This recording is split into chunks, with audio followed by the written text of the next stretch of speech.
Kasaragod Karadka agricultural society തട്ടിപ്പ് കേസിൽ അറസ്റ്റിലായ 3 പേരും റിമാൻഡിലായി. അനിൽകുമാർ, ഗഫൂർ, ബഷീർ എന്നിവരാണ് റിമാൻഡ് ചെയ്തത്. എന്നാൽ കേസിലെ മുഖ്യപ്രതിയും CPI ലോക്കൽ കമ്മിറ്റി അംഗവുമായ കെ രതീഷിനെ ഇതുവരെയും പോലീസിനെ പിടികൂടാനായിട്ടില്ല. വിവരങ്ങളുമായി ദിസ്ന സുരേഷ് ചേരുന്നു. ദിസ്ന, വിവരങ്ങൾ.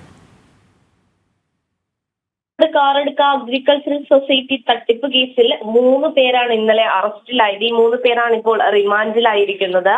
എന്നാൽ ഈ കേസുമായി ബന്ധപ്പെട്ട് പ്രധാനമായും ഉയർന്നു വരുന്ന ആക്ഷേപങ്ങളിൽ ഒന്നെന്ന് പറയുന്നത് മുഖ്യപ്രതിയും CPM ലോക്കൽ കമ്മിറ്റി അംഗവുമായ കെ രതീഷിനെ ഇതുവരെ പിടികൂടാൻ കഴിഞ്ഞിട്ടില്ല എന്നതാണ്.